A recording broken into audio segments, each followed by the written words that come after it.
उत्तर प्रदेश मुरादाबाद से अपने सहयोगी सुमित राणा के साथ श्रीपाल सिंह राणा की रिपोर्ट आप देख रहे हैं न्यूज 7 गंगा खबर। मुरादाबाद से धर्मांतरण को लेकर धर्म गुरुओं की बड़ी चिंता। देश धर्म की रक्षा हेतु संतों के आह्वान पर विश्व हिंदू महासंघ भारत के राष्ट्रीय महामंत्री एवं सिद्धयोग मठ अखाड़े के आचार्य महामंडलेश्वर श्री 1008 महाभाग बाल योगी अलखनाथ और घरजी महाराज के आदेश दिनांक 31 दिसंबर 2021 पर दिनांक 1 जनवरी 2022 को प्रातः 7 बजे मुरादाबाद लालबाग स्थित काली माता मंदिर में अपने संत साथियों सहित पधारे। मुरादाबाद पधारने पर विश्व हिंदू महासंघ उत्तर प्रदेश के प्रदेश मंत्री श्री कामेश कुमार हिंदू जी, मातृशक्ति प्रकोष्ठ की प्रदेश कार्यकारिणी सदस्य श्रीमती प्रेमलता ठाकुर जी, मातृशक्ति प्रकोष्ठ मुरादाबाद की जिला अध्यक्ष श्रीमती रजनी भारती जी, मातृशक्ति प्रकोष्ठ मुरादाबाद की महानगर अध्यक्ष श्रीमती पूजा शर्मा जी, मातृशक्ति प्रकोष्ठ जिला बिजनौर के जिला अध्यक्ष श्रीमती छवि कौशल जी,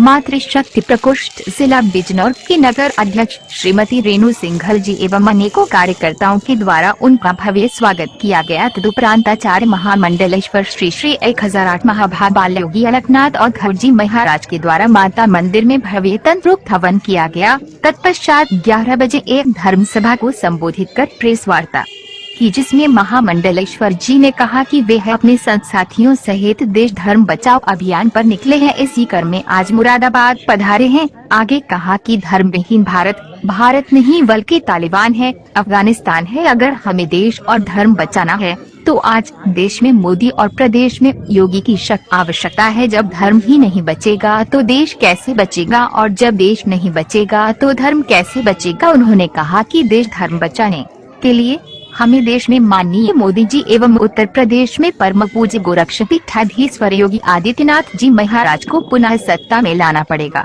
तभी हमारे देश और धर्म की रक्षा हो सकती है। परम पूज्य गोरक्षपीठाधीश्वर योगी आदित्यनाथ जी महाराज जी के लिए उन्होंने कहा कि वे एक सन्यासी हैं, उनके एक हाथ में माला है तो दूसरे में भाला। राष्ट्र धर्म की रक्षा करना ही उनके जीवन का एकमात्र लक्ष्य है। पूरे देश में सुदृढ़ कानून व्यवस्था के मामले में बहुचर्चित परम पूज्य गोरक्षपीठाधीश्वर योगी आदित्यनाथ आज अपनी इसी प्रतिज्ञा का पालन कर रहे हैं, अतः हम सबको उन्हें पुनः सत्ता में लाना होगा। अंत में विश्व हिंदू महासंघ उत्तर प्रदेश के प्रदेश मंत्री श्री कामेश कुमार हिंदू जी को पगड़ी पहनाते हुए अस्थायी एवं अतिरिक्त जिम्मेदारी के रूप में पश्चिमी उत्तर प्रदेश का पर्यवेक्षक नियुक्त किया। इस धर्म सभा में विश्व हिंदू महासंघ के प्रदेश मंत्री श्री कामेश कुमार हिंदू, मातृशक्ति प्रकोष्ठ की प्रदेश कार्यकारिणी सदस्य श्रीमती प्रेमलता ठाकुर, श्री अनिल कुमार, श्री जयप्रकाश सिंह ठाकुर, श्री सुशील शर्मा, श्रीमती ज्योति शर्मा, श्रीमती उषा चौहान, श्रीमती रजनी भारती, श्रीमती पूजा शर्मा, श्री विक्की चौहान, श्रीमती छवि कौशल, श्रीमती रेणु सिंघल, श्री सुनील प्रजापति, श्री राजा वाल्मीकि, श्री राजकुमार गौतम, श्री सौरभ प्रजापति, श्री गुड्डू सैनी, श्री सुनील सैनी आदि कार्यकर्ता एवं पदाधिकारी उपस्थित रहे।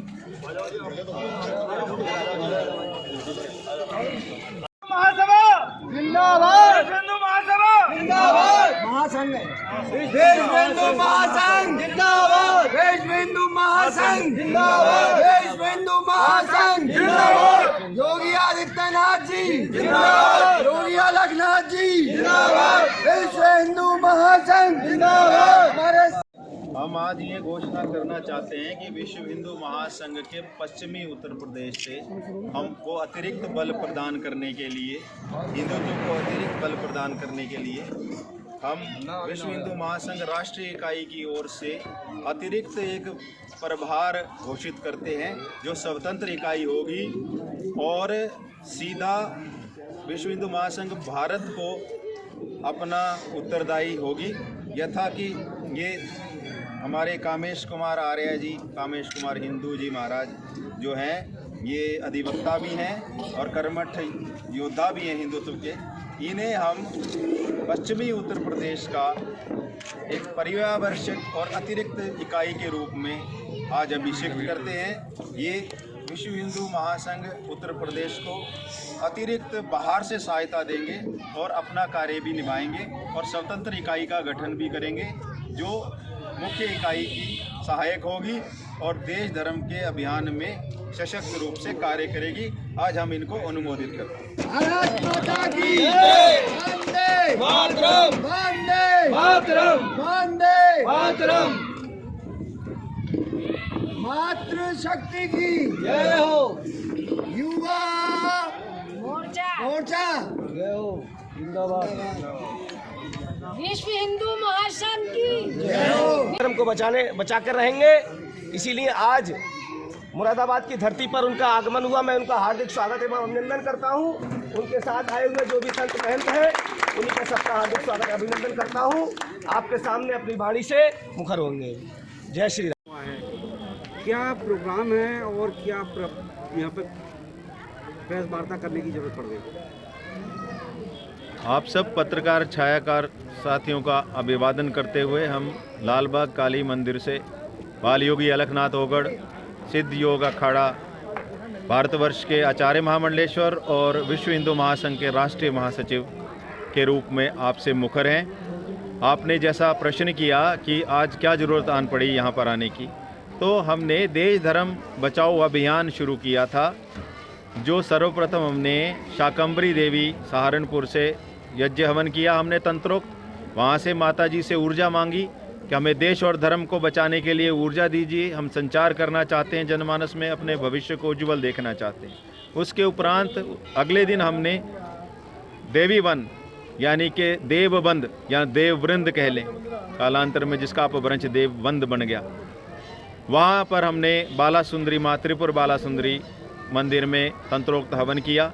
वहाँ पर सभाएं की, जनमानस को संबोधित किया, पत्राचार किया और पत्रकार साथियों, बंधुओं, छायाकारों के साथ सन्मुख हुए। और हमने ये बताया उनसे कि हमारा ये जो इस समय जो नौबत आ पड़ी है, नौबर कहते हैं नगाड़े को, नगाड़ा जो बच गया है कि या तो देश और धर्म को बचा लीजिए, हिंदुत्व को बचा लीजिए, अन्यथा ये तालिबान हो जाएगा, ये अफ़गानिस्तान हो जाएगा। तो ऐसा प्रश्न उपस्थित हुआ, क्या कालांतर की सरकारों ने हिंदुत्व का रक्षण नहीं किया? तो हमने उनसे कहा कि यदि रक्षण किया होता तो हमारे आक्रांता, हमारी किताबों में हमारे बच्चों को शौर्य वीर नहीं बताए गए होते। हमारे जो गुरु थे जिन्होंने अपना सर्वस्व लुटा दिया हिंदुत्व के लिए, देश की आन बान शान के लिए, हमारे बच्चों को उनकी कोई गाथा नहीं पता। ये बताया जाता है कि एक लुटेरा आया था, बाबर था, वो महान था, उसके बच्चे महान थे। हमारे पूज्य गुरुवरों के बच्चे कौन थे, उनके साथ क्या हुआ और वो क्या करते हुए शहीद हो गए या उन्होंने अपनी देह को आत्मसमर्पित कर दिया देश धर्म के ऊपर। उनकी महानता का कोई पाठ नहीं पढ़ाया जा रहा। हमारे सारे विद्यालय ध्वस्त कर दिए गए। हमारे जो सनातन पीढ़ी के सत्य थे उनको किस तरह से विघटित किया गया और दुराग्रह करते हुए हमारे को एक तरफ की भाईचारा नामक विषैली वस्तु पिला दी गई। अब ये बताइए कि जो व्यक्ति आक्रांता होकर आए और जो ये कहते हैं कि यदि तुम हमारे जैसे नहीं बनते तो तुम समाप्त हो जाओ, हम उनका कौन सा चारा बन पाएंगे? क्या कहीं हम उनका चारा तो नहीं बन रहे? भाई होने के नाम पर हमें जागना होगा। इस वृत्ति को लेकर हम जन जन तक पहुंचना चाहते हैं और आप सबका सहयोग मांगते हैं और शक्ति केंद्रों से हम ऊर्जा मांगते हैं और देश धर्म के केंद्र जो हैं हमारे मठ मंदिर, वहाँ से हम इस अभियान को शुरू करते हैं ताकि इसको आगे से आगे बढ़ाया जा सके। यदि देश रहेगा, धर्म रहेगा तो ही ये भारत रहेगा, अन्यथा तो ये तालिबान हो जाएगा। और सर्वप्रथम एक और बात मैं बता देना चाहता हूँ कि जो एक नाम की पार्टी जिसका नाम कांग्रेस है, कांग्रेस का यदि आप शाब्दिक मीनिंग देखें, उसको डिक्शनरी में देखेंगे कांग्रेस का मतलब क्या होता है। कांग्रेस का मतलब ही बहुत भद्दा होता है, जिसका मतलब होता है यौनाचार। और यदि यौनाचार वाली भाषा और इस मानसिकता मी, माई एंड आई वाली एजुकेशन को हम प्रमोट करते हैं तो हमारा जो घट है वो टूटता जाता है और हमारे जो लक्षण हैं वो सुलक्षण से विलक्षण होते जा रहे हैं। हमारे घर टूट रहे हैं, हमारे वृद्ध जो हैं धक्के खा रहे हैं सड़कों पे, संस्कृति को भूल चुके हैं। और यदि ये कांग्रेस कोई देश धर्म के हक की पार्टी होती तो क्या इसको कोई A.O. ह्यूम नाम का व्यक्ति रचता जो अंग्रेज़ था? यदि अंग्रेज़ द्वारा रची गई कांग्रेस हमारे भारत का कुछ हित कर सकती होती तो 70 साल तक इन्होंने कर दिया होता। अधिक से अधिक अहित कर चुके हैं। अब वो समय आ गया है कि हमें जागना होगा और हमें पुनः हिंदुत्व को पुनर्जीवित करना होगा, जिसके लिए हम ये जन चेतना अभियान चलाए हुए हैं। हम पुनः आग्रह करते हैं कि हिंदू भाई बहन बेटियां वृद्ध सारे बाहर आएँ, मतदान करें, 100% मतदान में भाग लें और अधिक से अधिक शक्ति से, जो कि एकमात्र हिंदुत्व की आशा रह गई है, बीजेपी सरकार को वोट करें और हमारे पूज्य योगीराज महंत आदित्यनाथ जी को पुनः एक बार सबलता प्रदान करते हुए उन्हें यशस्वी मुख्यमंत्री बनने का अवसर दें, ताकि और अधिक सेवा हो और अधिक हमारा हिंदुत्व का झंडा बुलंद हो। जय भवानी। जय वीर बजरंगे। जो देखा जा रहा है, संतों की हत्याएं की जा रही हैं, उनको गिरफ्तार किया जा रहा है। जैसे कि अभी परसों कालीचरण जी महाराज जी को भी गिरफ्तार किया गया, क्या कहना है इसके बारे में? देखिए, कालीचरण जी के ऊपर FIR जो की गई है वो धर्म विरोधी ताकतों द्वारा की गई है।